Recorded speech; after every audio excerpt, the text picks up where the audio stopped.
प्रथम यातली बी काढून घ्यायची। 1 वाटी करवंद, ओलं नारळ खिसलेलं 1 वाटी, कोथिंबीर, 2 चमचे गूळ, थोडं मीठ चवीनुसार, लसूण, 4 हिरव्या मिरच्या।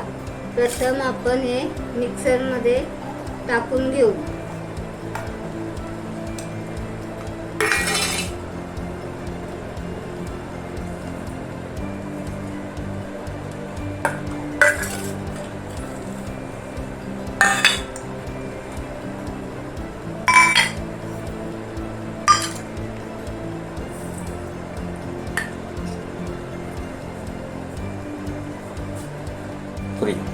अशा प्रकारे हिरव्या करवंदाची चटणी तयार झालेली आहे।